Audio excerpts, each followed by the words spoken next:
தந்தை, மகன், தூய ஆவியாரின் பெயராலே ஆமென். இயேசு கிறிஸ்து அன்புமிக்க சகோதர சகோதரிகளை அனைவருக்கும் கிறிஸ்து இயேசுவின் அன்புகளின் வணக்கத்தை தெரிவித்துக் கொள்கின்றேன். இந்த நற்செய்தி பாகமானது யோவான் நற்செய்தி 3ஆம் அதிகாரம் 13 முதல் 17 வரையில திருவாக்கியங்கள்.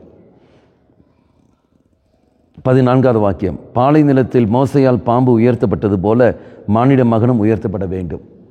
பாலை நிலத்தில் எவ்வாறு பாம்பு உயர்த்தப்பட்டதோ, மோய்சன் வழியாக பாம்பு உயர்த்தப்படுகிறதோ, அப்போ அந்த மோய்சன் வழியாக பாம்பு உயர்த்தப்பட்ட போது எல்லாரும் என்ன செய்தார்கள்?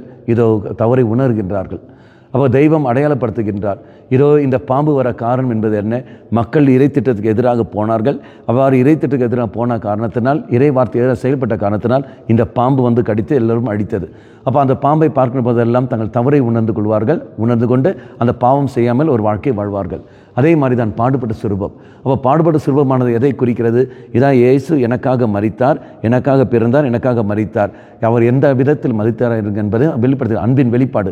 நீ நானும் தொங்க வேண்டிய இடத்தில் தெய்வம் தொங்கிக் கொண்டிருக்கின்றார். நீ நானும் பட வேண்டிய அவமானத்தில் தெய்வம் பட்டு கொண்டிருக்கின்றார். நீ நானும் ரத்தத்தில் இருக்க வேண்டும், நம்ம தெய்வம் ரத்தத்தோடு இருக்கின்றார். ஆகவே அது சிலுவை காண்கிறதெல்லாம் அன்பின் வெளிப்பாடாக நாம் பார்க்கின்றோம். தெய்வமே, என்மேல் நீ எந்த அளவுக்கு அன்பு வைத்திருக்கின்றாய், நான் செய்த பாவம் அல்லவா உன்னை இந்த சிலுவையில் கொண்டு வந்துட்டு என்னை மன்னித்துவிட ஆண்டவர் என்று சொல்லும்போது அந்த பாடுபட சுரூபம் நோக்கின போதெல்லாம் இறைவனுடைய அன்பு வெளிவரும். இறைவன் எப்படி என்னை மன்னித்தார் என்பது வெளிவரும். இறைவன் செய்த தியாகங்கள் என்னவென்று வெளிவரும். ஆகவே அந்த சிலுவை நோக்கிற சமயத்தில் நமக்கு மீட்பு தான் கிடைக்கும் ஒழிய பயமல்ல அங்கு கடந்து வருவது. அவை இறைச்சல் மன்றாடுவோம். ஆண்டவர், இந்த நாளில் சிலுவை குறித்து விசேஷமாக நான் தியானிக்கின்ற சமயத்தில் எனக்கு கிருபையை தாரும். அந்த சிலுவை வாழ்க்கை நான் வாழ்கிற பொழுது அது அன்பின் வாழ்க்கை, அது மீட்பின் வாழ்க்கை, அது பகிர்வின் வாழ்க்கை, அது ஒரு நாளும் வேதனையோ துன்பமோ அல்லது அவமானத்தின் அடைய வாழ்க்கை அல்ல, மாறாக சந்தோஷத்தின் வாழ்க்கை என்று உணர்ந்து கொண்டு அதுக்கேற்ற ஒரு வாழ்க்கை செயல்பட கிருபை தந்துள்ளோம்.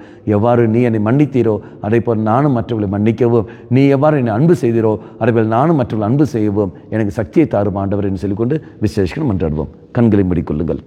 அம்மா மாதாவே, தெய்வ மாதாவே, எங்கள் மாதாவே, என் அன்னையே, விசேஷமாக எனக்காக பரிந்து பேசிலும் சிலுவை வாழ்க்கையை சந்தோஷத்தை ஏற்றுக்கொண்டு வாழ அதன் வழியாக தெய்வ அனுபவம் நான் பெற எனக்கு கிருபை தந்துள்ளோம்.